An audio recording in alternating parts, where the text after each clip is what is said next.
Majong buntag, majong udto, majong hapon, majong gabi ikan isong tanan mga igsoon ko diha ni Kristo tibuok kalibutan. Agahon ti makarong paghisgutan mahitungod ani sa mahal nga birhen kay ang uban supak nga mga jud ang mahitungod sa mahal nga birhen ambot og ngano na sila nga mura mga jud na allergic gid sila sa mahal nga birhen. Kay matud pa dihay ko ano sa video nga nagaingon nga kanana ay ang mahal nga birhen dili gid na makatabang na sa mahitungod na sa kuana kanang paghukom na. Tinuod man na kay ang Ginoo naman mo imuhukom sa mga buhi mga patay. Dili naman wa naman dihay siguti nga ang mga santos makatabang anang panahon na kay si Kristo raman mo og mo hukom na San Juan 5 kanana ang 28 nga babasa nato nga manggula sila ng lubong kadtong madyo binhotan mabanhaw og mabuhi. Si Kristo ra. Pero unsa man day role sa mahal nga birhen? Kun ato kadyo kaning pamalandungan. Mauna nga ang panudlo sa simbahan, si Maria dako kadyo og kahimuan para kanato makatabang siya sa atong naatay pangadyoon nga to sa Dios. Siya mo itig pamaba nga to. Ug naatay pangadyoon nga to sa Ginoo nga di ikahatag, siya mo oy makatabang kanato ang iyang mga pagampo, mo'y makatabang kanato dili sa pagpanubos, dili sa paghukom. Sa katapusan ng adlaw, diin ang Ginoo mo balik aron paghukom sa mga buhi ug mga patay. Pero ang hinumduman nato ug ato kadto nang mabasa diha sa bag-ong tugon Santiago 5:16 ang pagampo sa taong matarong dakog kahimuan.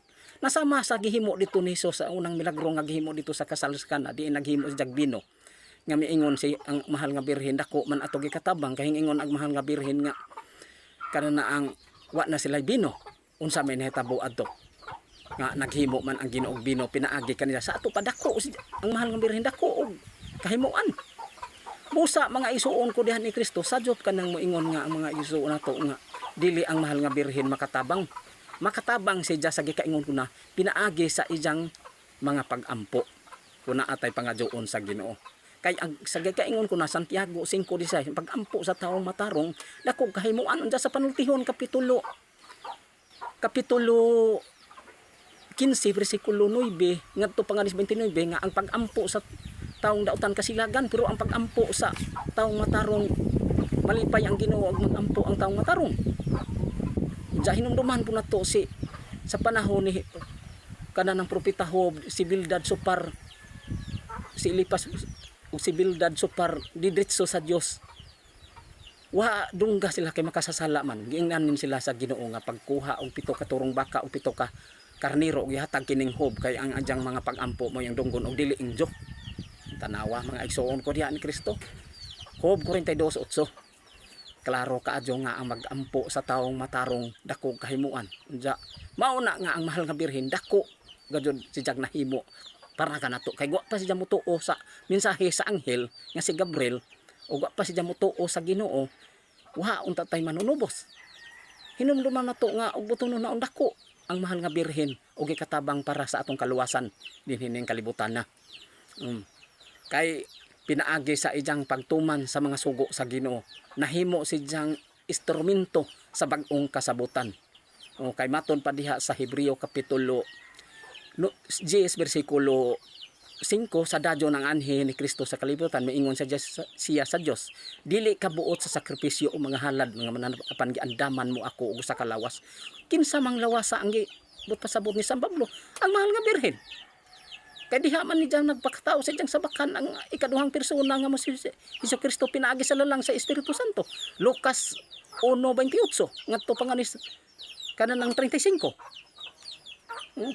Busa mga isuon ko diha ni Kristo dakong sadyop kanang moingon nga ang mahal nga birhen dili makatabang kanato.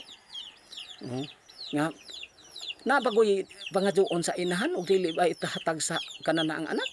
Siyempre kay ang mahal nga birhen buutan man dunggon kadto siya sa Ginoo kay matud pa nga ni diha sa Hebreo kapitulo 13 bersikulo 8 si Hesus Kristo mao kagahapon karon ug sa walay katapusan. Naunsa nga ni kinaisang Kristo sa dinhi pa sa kalibutan mao gihapon. Magapangadyo, siyempre magapangadyo ang mahal na birhen pinaagi sa iyang mga pagampo ngadto sa iyang anak si Hesus Kristo.